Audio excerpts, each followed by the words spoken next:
odlična pozicija za čovjeka koji to može završiti. Ja nisam bio zaista u situaciji da to završim. Sam jedva ruke gore držao.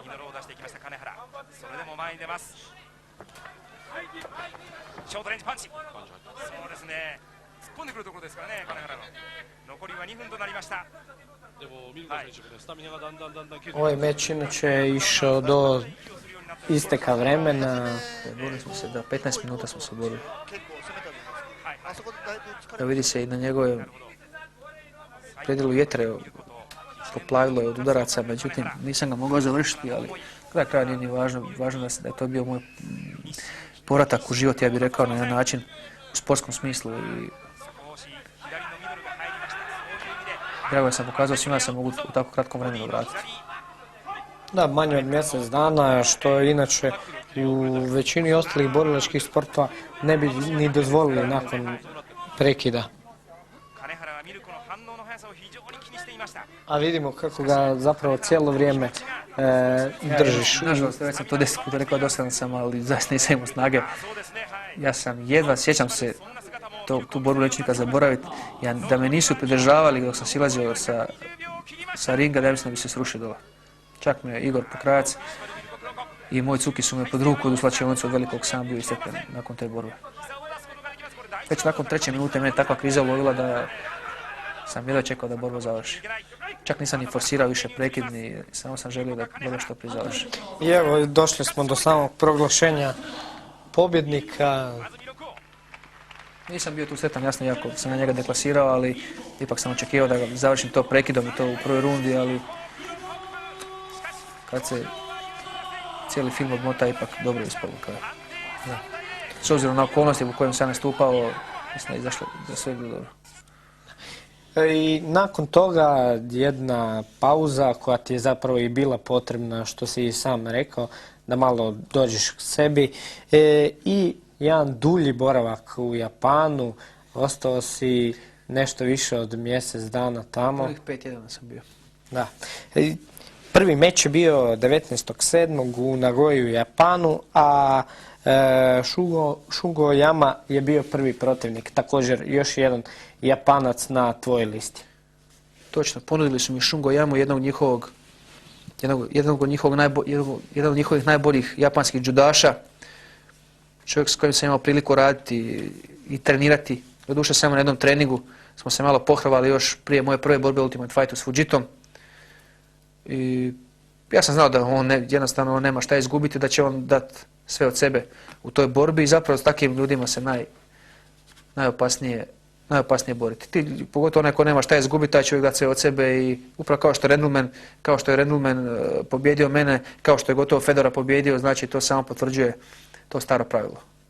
Ali meč sam ja završio prilično brzo, bio sam spreman, ja sam se vratio u formu i mogu gledatelji vidjeti. Evo možemo i pogledati ovaj meč. Znači meč sa Japancem Oyamom, visokim 180 cm, 86 kg, 30 godina je imao u trenutku ovog meča. On je odlučio nositi kimono, to je jasno dopušteno pravilima. Kasnije je rekao da je to napravio zato da me želio zbuniti, ne znam zašto bi se ja zbunio ako ima kimono, ali ne želim ulaziti u razloga njegove odluke. Mislim, samo mi je lakše bilo, jer imao sam priliku uhvatiti ga za kimono kad sam mu uppercut uputio. I naravno, sudac objašnjava pravila što je nedopušteno u meču. Sudac, da se poštivaju njegove komande, da se ne smijemo hvatati za konopce i držati, to je najstrože zabranjeno. Nakon toga dobije se žuti karton, 2 žuta kartona, jasno prekid borbe i diskvalifikacija protivnika. Moramo reći da je Oyama prije toga imao zadnji meč 16. ožujka 2003. godine kada je na Prideu 25 izgubio od Dana Hendersona tehničkim nokautom u prvoj rundi.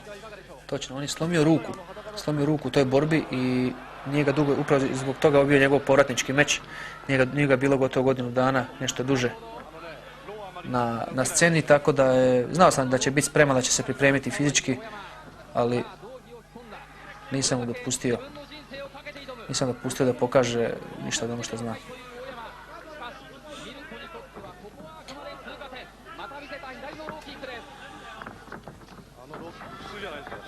Vidimo dosta Mislim da udaraca je loptom. trema uzela svoje u slučaju jame.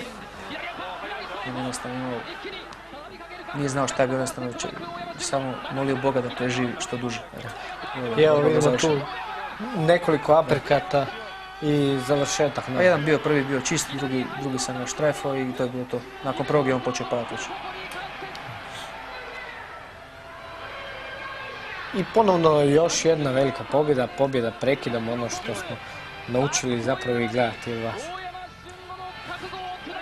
Jasno, svakom borcu koji uđe u ring i onaj koji kaže suprotno sigurno laže. Svako želi što prije završiti borbu. Kraj krajeva to je i poanta ovog sporta i to je atraktivnost. To publika i očekuje. Previdjeti prekid. I evo sad ćemo još malo pričekati da vidimo još i usporenu snimku tog prekida. Vidimo dosta veliki broj članova tvog tima je na ringu, vidjeli smo i Ovaj Rusa. put nešto više, bilo nas je sve skupa nas 7 članova bilo, s obzirom da smo ostali mjesec dana, ja sam vodio neke svoje sparing partnere iz Zagreba koji su mi bili potrebni za trening da bi se što bolje pripremio za okršaj sa Fedorovim bratom Aleksandrom Emelijanenkom. Da, upravo, dobro, evo vidimo i sada usporeno ovih nekoliko aperkata. Tu su pali dosta... Tu je već bio zdrman u ovom kutu. Jaki udarci. Ovaj prvi je već on bio gotov nakon prvog. I još nepotreban udarac na podu, ali dobro, to je sve bilo u žaru borbe i Ojama sigurno nije zamjerio. Eto, znači još jedna pobjeda i nakon toga si ostao, kao što smo rekli, to je ukupni boravak 5 tjedana u Japanu, sve do meča koji je 15.8. bio u Saitami u Japanu, meč sa mlađim bratom svjetskog prvaka u Ultimate Fightu po Pride pravilima, Aleksandar Emelijanenko. Točno, s obzirom da ga je njegov brat je za njega rekao da je to nova nada Pride-a i da je u mnogim stvarima bolji nego što je on. I s obzirom da je do tada imao sve pobjede na Pride-u, organizatori su stavili, ja moram reći, težak zadatak kojeg sam ja ozbiljno shvatio i zaista sam se izvrsno pripremio. Sam znao da on neće biti, da će to biti teška borba i upravo iz toga razloga sam insistirao da ostanem 5 tjedana jer mi se nije isplatilo odlaziti u Zagreb nakon borbe s Ojamom. Znači izgubio bi vrijeme na putu dok bi se opet aklimatizirao na naše hrvatsko vrijeme. Nakon toga opet nekoliko dana moram otići prije. Znači izgubio bi jednostavno previše dana za trening. Dakle sam odlučio ipak ostati u Japanu. Tamo sam se spremio.